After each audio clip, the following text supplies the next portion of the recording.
সীতাকে বামে রেখে তিনি অশ্বমেধ যজ্ঞ করছেন।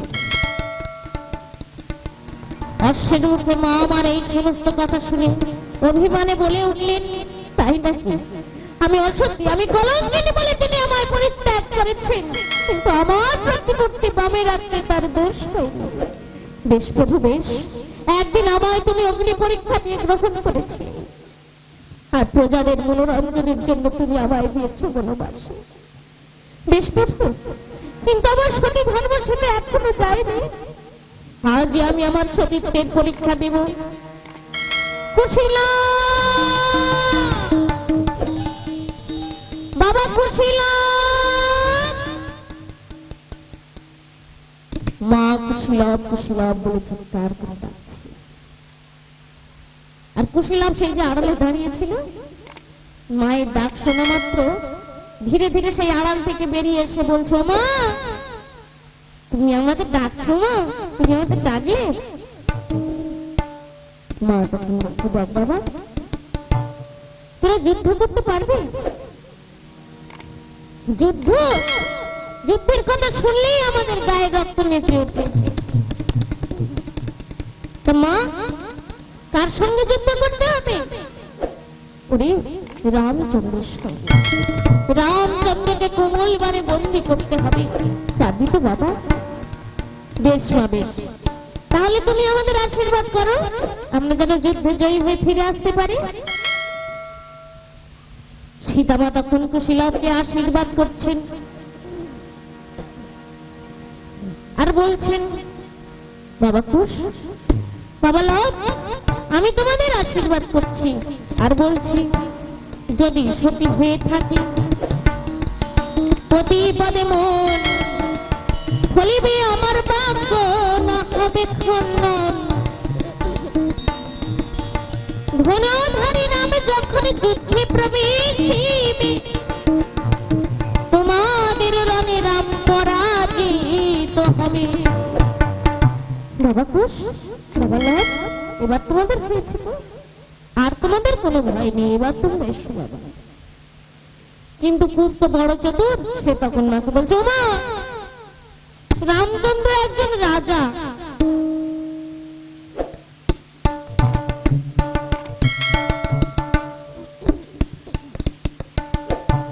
তিনি কতদিন সেজে আসবেন?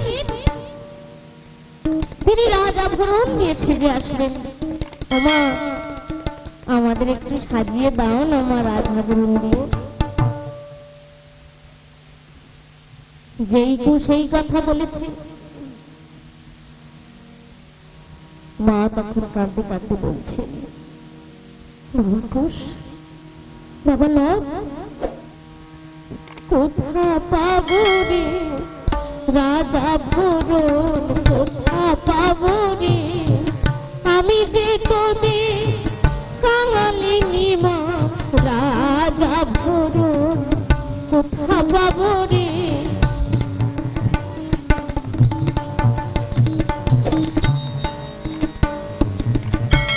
ছিলাম রাজার নন্দিনী, হলাম রাজার ধরণী। ছিলাম রাজার নন্দিনী, হলাম রাজার ধরণী। বিধাতা করেছে আমায় জনম দক্ষিণী, বিধাতা করেছে আমায় জনম দক্ষিণী। বাবা কুশ, বাবা লব, আমার যে কিছু সম্বল নেই বাবা। বেশ মা বেশ, রাজাভরণের পরিবর্তে ফুলের গহনা আর চন্দনের পরিবর্তে তপবনের রাঙা মাটি দিয়ে তুমি আমাদের সাজিয়ে দাও না। সীতামা তখন আর কি করে, সীতার মামা আর কুশীলবের কথা মতো বনমধ্যে প্রবেশ করে নানাবিধ ফুল তুলে আনয়ন করলেন। তারপর কুশীলবকে ডেকে বলছে, বাবা কুশ, বাবা লব, এবার তোমরা এসো বাবা। তোমরা যেমন তেমন সাজে তোমাদের আমি সাজিয়ে দিই।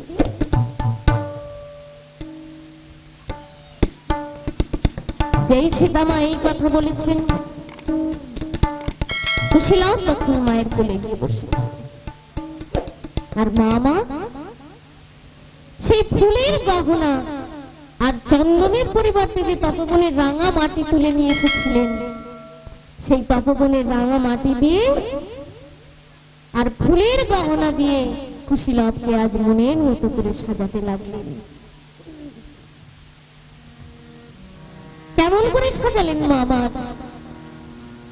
ওরে মোনা মা বলে রে সীতারাম, ওরে মোনা মা বলে রে সীতারাম, রাম নাম বলিলে মুখে শীতল হবে প্রাণ, বলে রে সীতারাম, ওরে মোনা মা।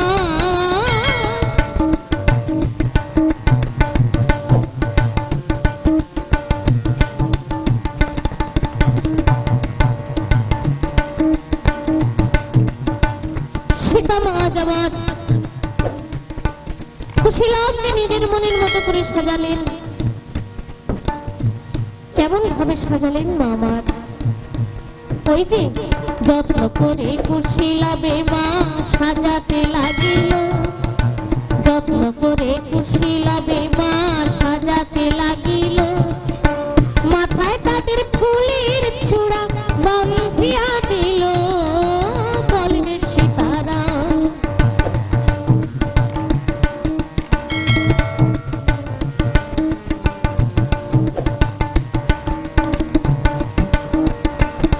আর মা কি করলেন? তাদের মাথায় সুন্দর করে ফুলের চূড়া বেঁধে দিলেন, আর গলায় তাদের ফুলের মালা ঝুলাইয়া দিল, গলায় তাদের ফুলের মালা ঝুলাইয়া দিল, পায়ে তাদের ফুলের নূপুর বাঁধিয়া দিল, পায়ে তাদের ফুলের নূপুর বাঁধিয়া দিল, ওরে মোনা মার বলে রে সীতারাম, ওরে মোনা মার বলে রে সীতারাম, ওরে মোনা মার বলে রে সীতারাম। এইভাবে মা আমার ফুলের মুকুট থেকে ফুলের নূপুর পর্যন্ত সাজিয়ে দিয়ে বিদায়ের সময় মনে মনে ভাবছে,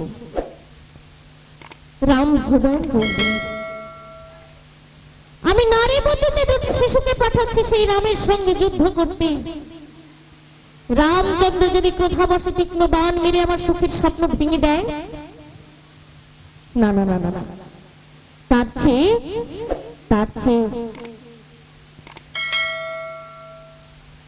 একটু বুদ্ধি প্রয়োগ করাই ভালো। ঠান্ডা মস্তিষ্কে চিন্তা করে তারপর দুটি শিশু বালককে সেই রামের সঙ্গে যুদ্ধ করে পাঠানোই বুদ্ধিমানের কাজ হবে। এই সকল কথা মনে মনে মা আমার চিন্তা করে কি করলেন? মায়ের গলায় ছিল একটি মহামূল্যবান সতীশ্বরী হার, সেই হারটি খুলে মা আমার লবের গলায় পরিয়ে দিলেন। যদি দুঃখীর সন্তান বলে পিতৃ পরিচয় পায়, এই ভেবে মা আমার মহামূল্য সতীশ্বরী হার খুলে নিয়ে লবের গলায় পরিয়ে দিলেন। দিয়ে বলছেন, বাবা লব কেমন হয়েছে বাবা? বাহ বাবা, খুব ভালো হয়েছে মা, খুব ভালো হয়েছে। বেশ বাবা কুশ, বাবা লব, এবার তাহলে তোমরা যুদ্ধে যাও, আর তোমাদের কোনো ভয় নেই। লবের মনে তো আর আনন্দ ধরে না। লব তো এমন একটি মহামূল্যবান রত্ন খচিত সতীশ্বরী হার উপহার পেয়েছে মায়ের কাছ থেকে, তাই মা লবের মনে আর আনন্দ ধরে না। কিন্তু এদিকে হয়েছে কি, মা যখন লবকে এত সুন্দর একটি হার দান করেছে, তাহলে আর একটি তো সন্তান রয়েছে মায়ের, সে তার মনে কি বাসনা জাগবে যে মা যখন দাদাকে এমন একটি হাত দিয়েছে তাহলে নিশ্চয়ই আমাকে একটি হাত দেবে। কি মায়েরা, বাড়ির সন্তানরা তাই বলে না যে দাদার চেয়ে ভালো জিনিসটা আমি খাবো? যে ছোট বাচ্চা থাকে ঘরে, সে তো মনে মনে বলে, এমনি মাকে গিয়েও বলে, ও মা দাদার চেয়ে কিন্তু বড় জিনিসটা আমাকে দেবে। কি বলে না মা? বলে তো। সীতা মায়ের ক্ষেত্রেও তদ্রূপই হয়েছে। মা যখন লবণকে এমন সুন্দর হার দান করেছে, তখন কুশ মনে মনে ভাবছে মা যখন দাদাকে এত সুন্দর একটি হার প্রদান করেছে, তাহলে নিশ্চয়ই দাদার চেয়েও বেশি মূল্যবান হার আমাকে দেবে। তাই লবের আনন্দ দেখে কুশ নতমস্তক হয়ে মনে মনে চিন্তা করছে মা কখন তার গলায় সেই দাদার চেয়ে মূল্যবান হাত তার গলায় পরিয়ে দেবে। কুশ মাথা নত করে বসে আছে মায়ের সম্মুখে। কিন্তু যখন বেশ কিছু সময় চলে গেল, মা যখন কুশকে এমন একটি হার প্রদান করলেন না, তখন কুশের মনে মনে বড় অভিমান জন্মালো। কুশের দুটি নয়ন দিয়ে অশ্রু বর্ষণ হতে লাগলো। কুশ তখন নতমস্তক হয়ে রোদন করছেন, আর সেই কুশের অশ্রু গিয়ে পড়েছে মায়ের চরণ তলে। মা হঠাৎ চমকে উঠলেন। মা তখন বলছেন, বাবা কুশ, অমন করে কাঁদছিস কেন বাবা? কি হয়েছে বাবা? আমাকে বল বাবা, তোর কি হয়েছে? কেমন করে কাঁদছিস কেন? কুশ তখন বলছে, দাদাকে তুমি অত সুন্দর একটি হার প্রদান করলে, কই আমাকে তো একটি হার দিলে বাবা? আমাকে তো এমন সুন্দর একটি হার দান করলে বাবা, আমার একটি হার দিলে বাবা। মা তখন কাঁদতে কাঁদতে বলছে, মায়ের দিকে সেই খুশি কাঁদিতে লাগিল। মামি তোমার কিছু নয় মা, দাদা সর্বস্ব হলো। মা তখন বলছে, রে কুশ, না বাবা কুশ, এমন কথা বলিস না বাবা। রে কোথায় পাবো রে হার আমি, কোথা পাবো রে আমি যে তোদের বাঙালিনী মা হার আমি।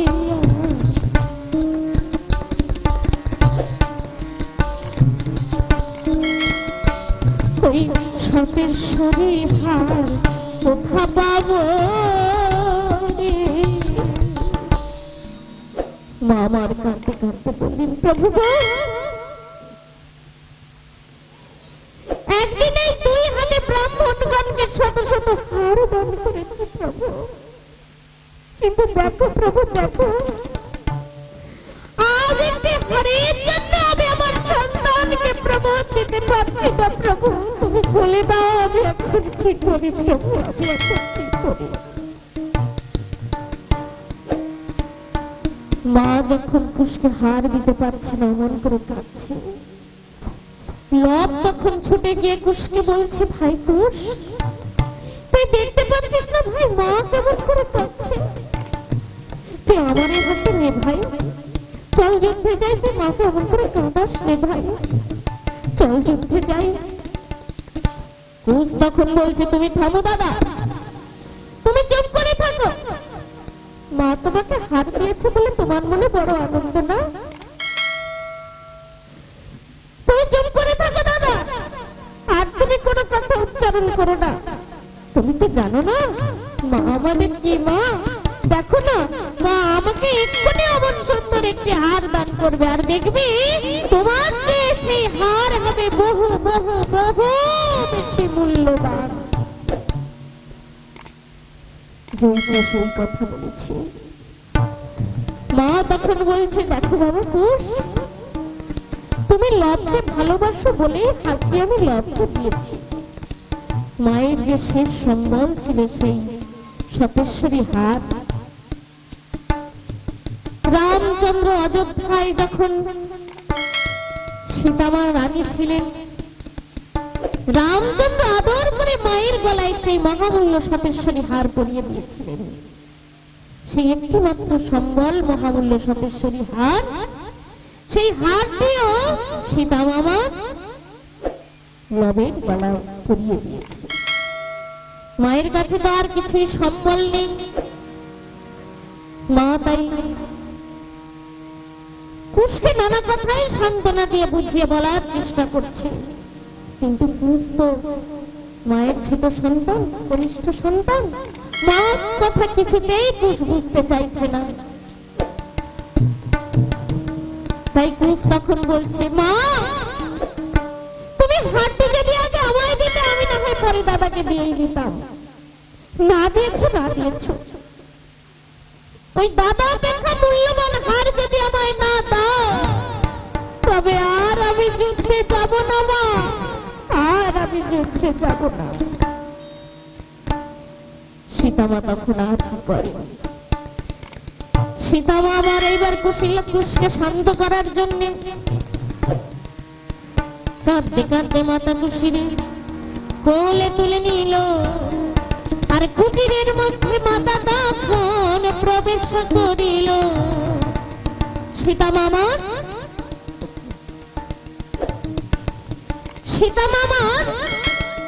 কুশকে নিয়ে সেই পর্ণ কুটিরে, অন্ধকার কুটিরে প্রবেশ করলেন। আর গাছ থেকে একটি পত্র অর্থাৎ একটি পাতা ছিঁড়ে নিয়ে সেই পত্রে আপনার স্তনদুগ্ধ দহন করিল, আপনার স্তনদুগ্ধ দহন করিল, আর কুশের বক্ষে বিচিত্র হার অঙ্কন করিল, কুশের বক্ষে বিচিত্র হার অঙ্কন করিল, অঙ্কন করিল। সীতামামা কি করলেন?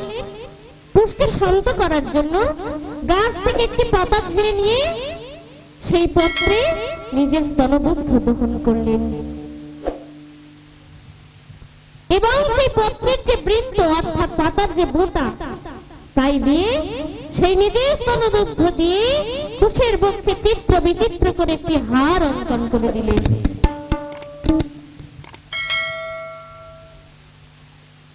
দিয়ে বলছেন, কেমন হয়েছে বাবা?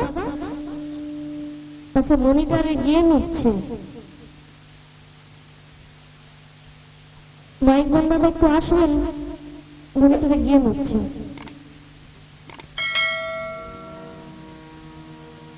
তো সীতামামা কি করলেন? কুশকে বলছেন, বাবা কুশ কেমন হয়েছে বাবা? বাহ বাবা, খুব ভালো হয়েছে মা, খুব ভালো হয়েছে। সীতামামার কি করলেন? দেখুন মায়েরা, সন্তান যখন কোনো কিছু নিয়ে বায়না করে, মায়ের কাছে আবদার করে, মায়েরা কি করে বলুন? কি করে? যখন সে জিনিসটি হাতের কাছে না পায়, নানা রকম ভাবে ছলনায় আমরা ভুলানোর চেষ্টা করি না আমাদের ছোট সন্তানকে? কি করি তো মায়েরা? নানা রকম ভাবে তাকে ভুলানোর চেষ্টা করি আমরা। সীতামা ঠিক তেমনই করলেন। সীতামা কি করলেন? সীতামা আমার কুশকে শান্ত করার জন্য যখন অমন হার দিতে পারছে না, সীতামা তখন কি করলেন? গাছ থেকে পাতা ছিঁড়ে নিয়ে সেই পাতায় নিজের স্তনদুগ্ধ নিয়ে কুশের বক্ষে চিত্র বিচিত্র করে একটি হার এঁকে দিলেন। আর সেই আঁকা হার পেয়ে কুশের মধ্যে আনন্দ আর ধরে না, সে তখন দুহাত তুলে নৃত্য করছে। কিন্তু হঠাৎ হঠাৎ কুশ স্তব্ধ হয়ে দাঁড়িয়ে রইলেন। মা বললেন, বাবা কুশ কি হয়েছে বাবা, হঠাৎ করে দাঁড়িয়ে রইলে? কি হার তোর পছন্দ হয়নি? ও মা, হার হলো বটে, কিন্তু দেখো মা, দেখো দাদার গলায় কেমন হারটা সুন্দর দুলছে। ও মা, আমার গলায় তো কই হার দুলছে না। বলো বলো মা, আমার গলায় কেন হার দুলছে না বলো মা? কেমন করে দুলবে? আঁকা হার কি কখনো দুলে? সে তো মায় কুশের বুকের উপরে অঙ্কন করে দিয়েছে, সেই হার কি কখনো দোলা সম্ভব? সীতামা বলছে, বাবা কুশ, ও তো আঁকা হার বাবা, ও হারকে দোলে বাবা। কেন হার তোমার পছন্দ হয়নি? হ্যাঁ মা, হার আমার পছন্দ হয়েছে, কিন্তু মা হাতটা তো বাবার মতো দুলছে না। ও মা, হাতটা তুলে দাও মা, হাতটা তুলে দাও। বাবা কুশ, আঁকা